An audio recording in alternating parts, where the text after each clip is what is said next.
आकाशवाणी गोरखपुर से प्रादेशिक समाचार।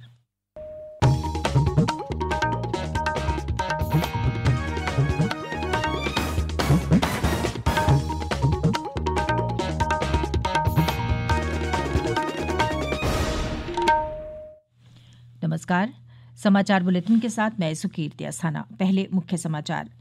भारत के औषधि महानियंत्रक ने एस्ट्राजेनेका और भारत बायोटेक के कोविड टीके को आपात स्थिति में सीमित उपयोग की दी अनुमति। प्रधानमंत्री नरेंद्र मोदी ने कहा, इस मंजूरी से स्वस्थ और कोविड मुक्त भारत का मार्ग होगा प्रशस्त।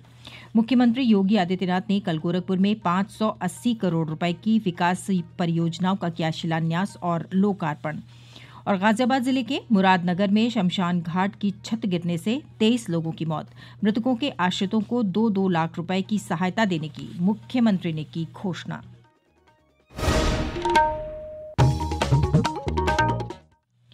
और अब समाचार विस्तार से।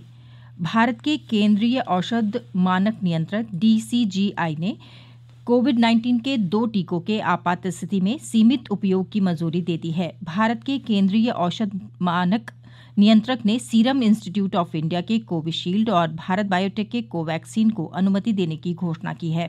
औषधि महानियंत्रक VG सोमानी ने कल सुबह एक संवाददाता सम्मेलन में इसकी जानकारी दी। कोविशील्ड को ऑक्सफोर्ड यूनिवर्सिटी और एस्ट्राजेनेका के साथ भारत में पुणे की प्रयोगशाला सीरम इंस्टीट्यूट ऑफ इंडिया में विकसित किया गया है। ब्यौरा हमारे संवाददाता से। औषध महानियंत्रक ने बताया कि दोनों टीकों का आपात उपयोग के बारे में विशेषज्ञ समिति की सिफारिश के बाद केंद्रीय औषध मानक नियंत्रण संगठन ने स्वीकृति प्रदान की। उन्होंने कहा कि ऐसा कुछ भी अनुमोदित नहीं किया जाएगा जिसमें तनिक भी सुरक्षा संबंधी चिंता की बात है। द सब्जेक्ट एक्सपर्ट कमेटी केंद्रीय औषध मानक नियंत्रण संगठन की विशेषज्ञ समिति की पहली और 2 जनवरी 2021 को बैठक हुई और उन्होंने सीरम इंस्टीट्यूट ऑफ इंडिया और मेसर्स भारत बायोटेक की कोविड-19 वायरस वैक्सीन के आपात स्थिति में इस्तेमाल के प्रस्ताव की सिफारिश की है। इसके साथ ही Messrs Cadila health care limited के तीसरे चरण के क्लिनिकल परीक्षण की भी सिफारिश की। Cadila health care limited. Shri Somani ने बताया कि भारतीय सीरम संस्थान पुणे ने 23,745 लोगों संबंधी सुरक्षा रोग प्रतिरक्षा क्षमता के आंकड़े प्रस्तुत किए और वैक्सीन की समग्र प्रभावकारिता 70.42% पाई गई। आनंद कुमार, आकाशवाणी समाचार, दिल्ली। प्रधानमंत्री नरेंद्र मोदी ने कहा है कि दोनों कोविड टीकों को मंजूरी दिए जाने से देश को तेजी से कोरोना मुक्त बनाने में मदद मिलेगी। श्री मोदी ने देशवासियों और वैज्ञानिकों को बधाई देते हुए कहा कि ये कोरोना के विरुद्ध संघर्ष में एक निर्णायक मोड़ है। प्रधानमंत्री ने कहा कि भारत में बनी 2 वैक्सीन के आपातकालीन उपयोग की अनुमति प्रत्येक भारतीय के लिए गर्व का विषय है। उन्होंने कहा कि इससे आत्मनिर्भर भारत के स्वप्न को साकार करने की दिशा में हमारे वैज्ञानिक समुदाय की सक्रियता का पता चलता है। श्री मोदी ने कहा कि ये समय देश को कोरोना से मुक्त करने की दिशा में चिकित्सकों, चिकित्सा कर्मियों, वैज्ञानिकों, पुलिसकर्मियों और सफाई कर्मियों सहित सभी कोरोना योद्धाओं के प्रति एक बार फिर से आभार व्यक्त करने का है। प्रधानमंत्री ने कहा कि कोरोना योद्धाओं ने विपरीत परिस्थितियों के बावजूद कई जानें बचाई हैं। केंद्रीय गृहमंत्री अमित शाह ने कहा कि दोनों वैक्सीन को मंजूरी दिया जाना एक बड़ी उपलब्धि है। उन्होंने देश के इस गौरवशाली क्षण के लिए वैज्ञानिक समुदाय को धन्यवाद दिया है। श्री शाह ने देश को कोरोना मुक्त बनाने की दिशा में किए गए प्रयासों के लिए प्रधानमंत्री नरेंद्र मोदी के प्रति भी आभार प्रकट किया है। केंद्रीय स्वास्थ्य मंत्री डॉक्टर हर्षवर्धन ने कहा कि कोविड वैक्सीन को मंजूरी देना प्रधानमंत्री नरेंद्र मोदी के नेतृत्व में कोविड के खिलाफ देश की लड़ाई में महत्वपूर्ण क्षण है। डॉक्टर हर्षवर्धन ने कहा कि ये टीके हमारे कोरोना योद्धाओं के लिए महत्वपूर्ण हैं। केंद्रीय सड़क परिवहन और राजमार्ग मंत्री नितिन गडकरी ने कहा है कि स्वदेश में ही विकसित किए गए टीकों को आपात उपयोग की मंजूरी दिया जाना सभी के लिए गर्व की बात है। श्री गडकरी ने कहा कि प्रधानमंत्री के नेतृत्व में हमारे वैज्ञानिकों ने इतनी कम अवधि में ये सफलता हासिल की है।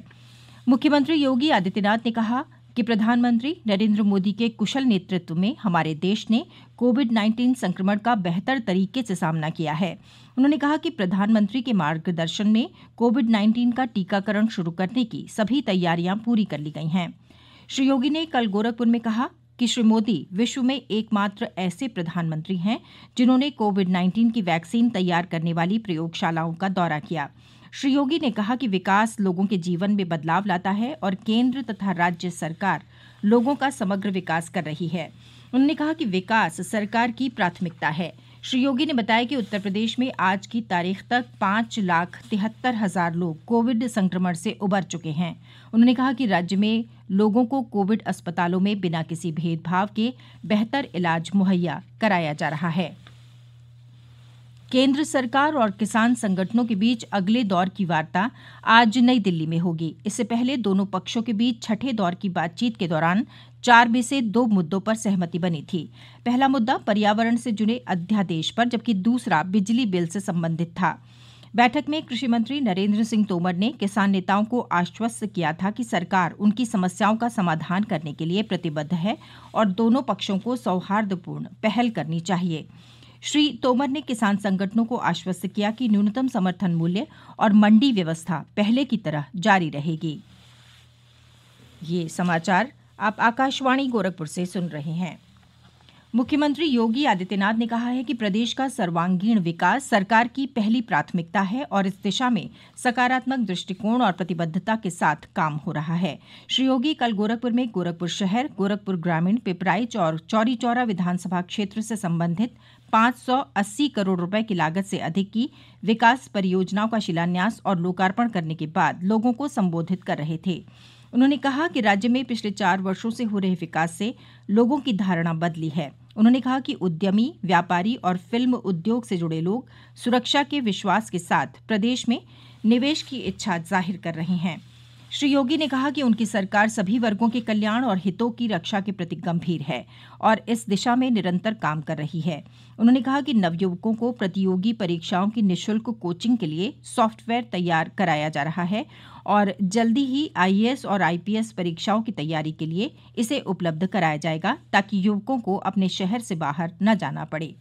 मुख्यमंत्री ने कहा कि गोरखपुर में जल्दी ही 4 लेन के बीच पिलर बनाकर मेट्रो ट्रैक बनाया जाएगा। समारोह में स्थानीय सांसद रवि किशन शुक्ल, महापौर सीताराम जायसवाल सहित जिले के कई विधायक और जनप्रतिनिधि मौजूद थे। गाजियाबाद जिले के मुरादनगर में शमशान घाट की छत गिर जाने से 23 लोगों की मौत हो गई, जबकि 15 लोग घायल हो गए हैं।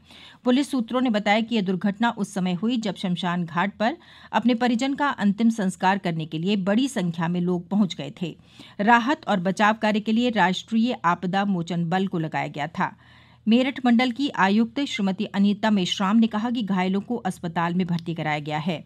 मुख्यमंत्री योगी आदित्यनाथ ने घटना पर दुख व्यक्त किया है और मृतकों के परिजन को 2-2 लाख रुपए की आर्थिक सहायता देने की घोषणा की है।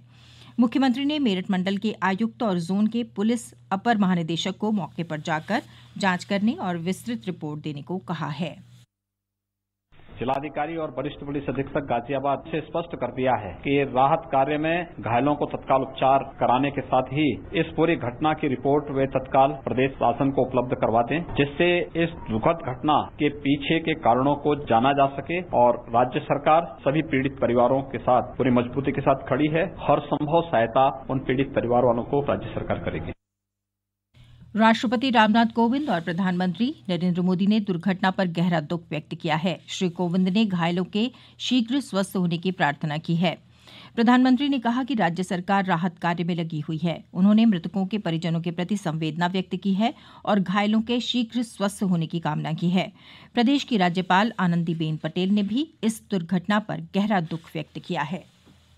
प्रदेश में कोविड-19 से स्वस्थ होने की दर बढ़कर 96.39 हो गई है। प्रदेश के अपर मुख्य सचिव चिकित्सा और स्वास्थ्य अमित मोहन प्रसाद ने ये जानकारी कल लखनऊ में प्रेस प्रतिनिधियों को दी। उन्होंने बताया कि राज्य में अब तक कुल 2,43,48,777 नमूनों की जांच की जा चुकी है। राज्य में अब तक 5,66,910 लोग कोरोना से मुक्त हो चुके हैं। और अंत में मुख्य समाचार एक बार फिर। भारत के औषधि महानियंत्रक ने एस्ट्राजेनेका और भारत बायोटेक के कोविड टीके को आपात स्थिति में सीमित उपयोग की दी अनुमति। प्रधानमंत्री नरेंद्र मोदी ने कहा, इस मंजूरी से स्वस्थ और कोविड मुक्त भारत का मार्ग होगा प्रशस्त। मुख्यमंत्री योगी आदित्यनाथ ने कल गोरखपुर में 580 करोड़ रुपए की विकास परियोजनाओं का किया शिलान्यास और लोकार्पण। और गाजियाबाद जिले के मुरादनगर में शमशान घाट की छत गिरने से 23 लोगों की मौत। मृतकों के आश्रितों को 2-2 लाख रुपए की सहायता देने की मुख्यमंत्री ने की घोषणा। इसके साथ ही समाचार बुलेटिन समाप्त हुआ। नमस्कार।